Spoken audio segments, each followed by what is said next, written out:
Hi everyone, this is my video for my field experience presentation. So I'm going to share my screen.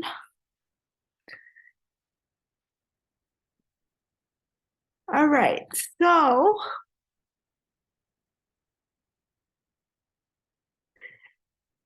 um so here's the front slide. Um my name is Desiree Prado for you guys who don't know me, and this is for my field experience class. This is my experience and my goals in the future. Let me just move myself over here. Um, so for my field experience, I worked at Morning View Family Therapy. Their location was in Rancho Cucamonga, California. That's about 40 minutes from where I live here in Beaumont, and I was an intern, basically a volunteer. Whatever they needed me to do, I would do it for them. Um, it- my jobs were basically a week to week basis. It was never the same.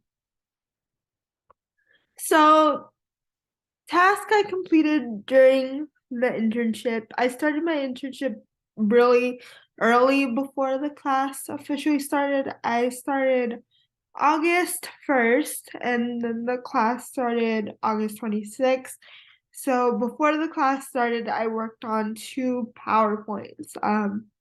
The first one was mental health resources for a private Christian school. The counselors there didn't have a lot of background on anxiety and stress and resources to give their students. So they reached out to my supervisor because she is the owner of Morning View Family Therapy. And then when I started working with her, that's basically why I got hired because she asked me if I was good with PowerPoint, and I said yes. And so I gave them a bunch of resources on what stress was, what anxiety was, and resources for parents as well, because there's a big stigma in the mental health field, especially with parents too. So hopefully it helped, and I got very good feedback from the first PowerPoint. So then she told me to work on another one for her, which was how mental health is improved when an individual is playing sports. She wanted me to mainly focus on students who play sports, even though there is good benefits from joining numerous group activities. So that PowerPoint turned out really well as well, which I'm happy to report. Then after that, I scheduled client. I worked on the phone a lot. I scheduled clients for follow-up appointments, got feedback, basically surveys of how they liked their appointment and if they were likely to come back. I also, during this time, my supervisor wanted to grow her client list, so I was responsible for reaching out to local doctors' offices in the area and giving them our information that they could give to their clients if they were struggling with mental health and other things we specialized in. They do pet therapy there. They do depression um, screening, anxiety screening, post-traumatic stress disorder. There's a lot of different therapy techniques that my location focuses on. So I was just responsible for giving them that information, and yeah, and then after that, when we decided to that I would be open to working there long term, she wanted me to complete a suicide prevention training, which was very informative, which we will get into and what I learned in a later slide. But then after that, she wanted me to run the social media page for her therapy. This was when we were trying to get the life coach training set up, so I needed something to do to continue my hours to make sure I had enough. That was probably my least favorite part of this experience, just because I'm not typically a creative person, so I was struggling with that. But it was really fun, and I got positive feedback from that as well. And then last, I took the life coach training at IAP Career College and then finished that. So we'll get more into that as well. So, like I said, in my mental health um resources that I gave the Christian school, I one of the things I learned and focused on was the difference between positive stress and negative stress, and how positive stress can motivate individuals to get things done, but negative stress can actually be harmful if not coped correctly. I also learned time and management skills like list making. This was in the life coach training, listing what's most important that has to be done right at this moment and what can be done later on. Prioritizing that would be helpful in lessening the stress, because a lot of people, especially when they have a lot of things to do, they tend to see everything as a whole and they don't know what to get done first. So then a lot of times they shut down and do nothing at all. So list making can be very helpful. Listening to clients, coaches do more listening than talking. I've learned basically guiding the conversation to make sure we're reaching important points. So good open-ended questions is really important to get to a deeper level of the problem. So what I learned in my suicide prevention training is to get comfortable with the topic of suicide. Um, a lot of individuals get scared to ask if a person is thinking about suicide. The thing that stuck with me with the suicide training is get used to talking and saying the word suicide like the way you say the word hamburger. We don't think about it when we say the word hamburger, or if we want a hamburger, we don't get scared to say it. So that's what we should think of when bringing it into conversation. And then be open to ask if an individual in your life is thinking about committing suicide. And if they say yes, be open to talking about the pros and cons of what would happen if they did commit suicide. There is um a misnomer that if you talk about the person committing suicide, it is more likely for them that they will commit suicide, which is not true according to the suicide prevention training. It actually lessens the likelihood of them committing suicide if you are open to talk to them about it.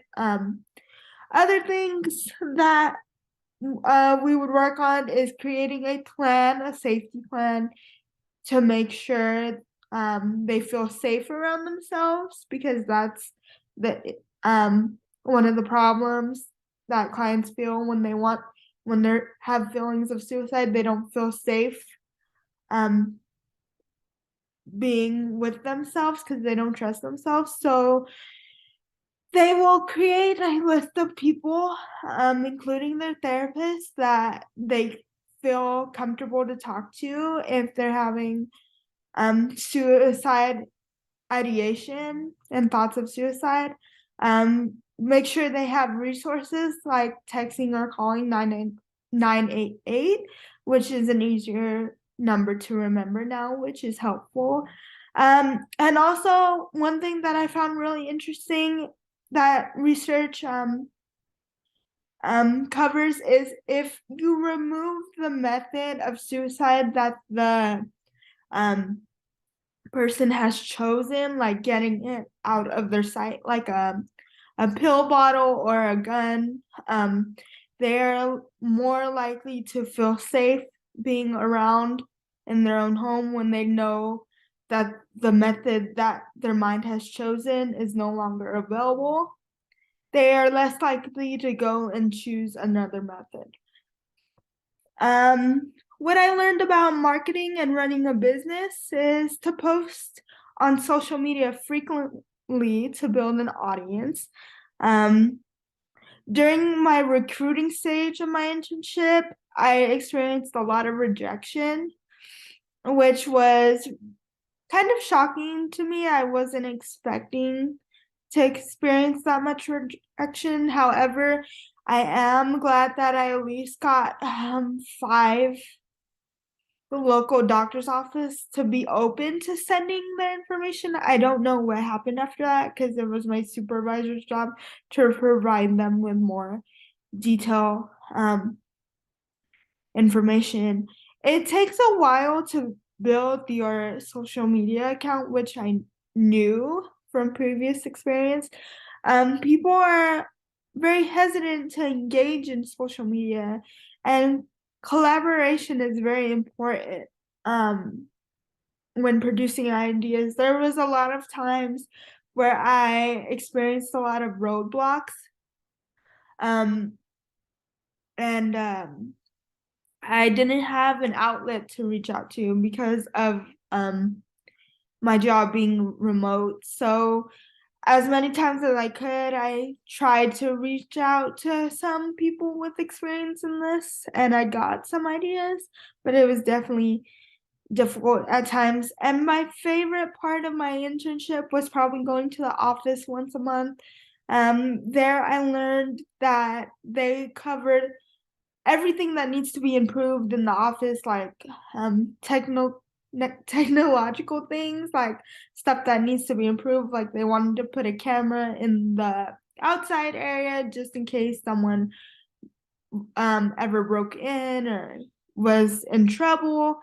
Of course, if a camera was in the inside area, they would have to get a consent form, so they didn't really want to do that. But they also talked about more stuff they need in the office. For example, they talked about needing more toys and things like that for play therapy for children, which I thought was really cool.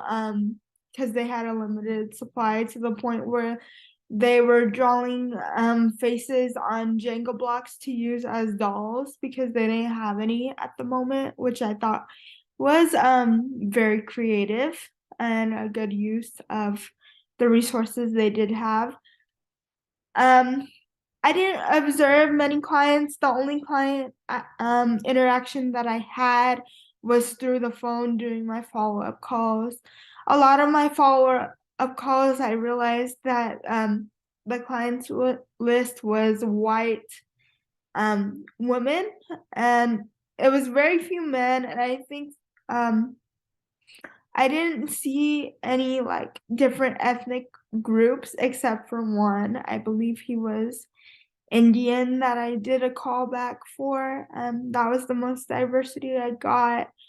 To be fair, I didn't do the callbacks for very long, so but my supervisor did say that they have a lot of clients who struggle with depression and anxiety mostly, and that's what they see on the most regular basis. My faith integration, like I said, religion didn't really come up as a topic of discussion in my internship. Um, my faith wasn't really challenged, which was a little unfortunate. But I know as I continue as a life coach in the future, I know that will definitely be the case, I feel like, because me growing up Catholic, and now that I don't identify as Catholic anymore, I'm more spiritual. Um, I know it's important to learn about other religions and go towards it with the unbiased approach. And especially if they come to life coaching and they want to integrate their spirituality into it, um, that will be very helpful to educate myself in different backgrounds. But I hope to do that in the future. The impact I made, most importantly, I hope that I grew their clients list by at least a little bit with the social media marketing, the callbacks. I mean, I will never see the long-term effects of that. So hopefully I helped even a minuscule amount. I know it hasn't been that much time, but I hope that I did. And going to the office the last time this past Friday, I was very pleased to see that coworkers remembered me, even though I'm not in the office that regularly. And they seemed happy for me to be around and wanting me to continue to be around. So I'm happy about that. Everyone in the office seems really nice. Positives of the internship was completing the suicide training, which I know is going to be very important in the future because a lot of people struggle with depression and anxiety and thoughts of suicide. And I want to help as much as I can. I know that as prepared as you can be, sometimes, things do happen and you can't prevent everything from happening. But I want to be as prepared as I can be for the future. Completing my life coach training and becoming a certified life coach. That was really cool. I didn't think that was going to be part of the internship when I started, so I'm very excited that I'm able to do that. Some more techniques that I will use is help with career goals, which was another important aspect of the life coach training. Getting people back on their feet, because the difference between coaching and therapy is focusing on present goals. Coaches don't really dig in the past per se, and figure out the cause of things. They more focus on reaching goals as much as possible. If they struggle with things in their past that are causing them to not make improvement, they will see a therapist and a life coach at the same time if they are open to it. So helping clients make to-do lists to reach goals, as I mentioned before, and help with struggling relationships and communication skills. This was also a big part of the life coaching. Um, Having people openly communicate their feelings and emotions towards other people and show gratitude to the people in their life. So I will be excited to work with that. My future plans, I plan to at least work at Morning View Family Therapy for at least a year as a life coach. During this time, I will apply to grad school and take my GRE test as needed, because the schools that I'm planning to go to, some of them require the GRE test. A big issue I had this semester was deciding if I wanted to go clinical or be a clinical psychologist or a marriage and family therapist. I know they're very similar, and I think that's what confused me and kind of scared me away from going to grad school right now, because I didn't really know what I wanted except for the fact that I wanted to be a therapist. But there's so much gray area in that I wasn't really sure what I wanted. I also want to work with mainly children and adolescents. That's kind of where my passion is the younger generation. uh, I know from future experience I'm able to get through to children and adolescents more than I am with older adults, especially the elderly. We I have I want to say we just don't vibe well. Um and I know that's something I need to work on. That's not an excuse, but there tends to be a little more tension there, and I may have more biases towards them. But I also want to get certified in play therapy because I think that's really interesting when working with children. The grad schools I'm looking into is Pepperdine University. I saw this one recently. They have a clinical psychology master's program, and then you get certified as an LMFT or the LPC. It's fully online, which is really accessible to me. In the future, I kind of don't want to continue with the fully online school. I I really want to kind of get out there more and get more hands-on education. But if I do have to be fully online, I will not be mad about it. It's a great opportunity. Loma Linda University is also one of my options. However, they only offer a PhD or PsyD clinical psychology program. The campus is close to home, which is why it was my number one school, but things kind of got messed up with transportation that I had planned, which is also why I decided to take a year off of grad school to figure that out. And the last one, only because this campus is really close to home, is University of Redlands. I don't know much of their psychology program. I'm still looking into it.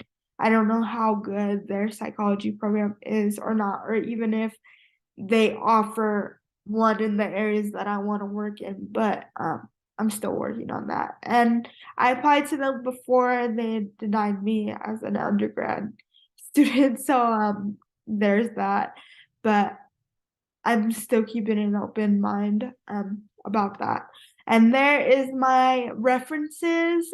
If you guys are interested, this link is where I completed my life coach training, and my suicide prevention was done by Simple Practice. So if you guys are open to doing any of these, they're offered fully online, and it's a very small fee for both of them.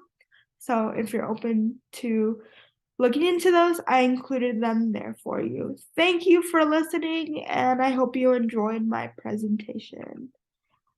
Bye bye.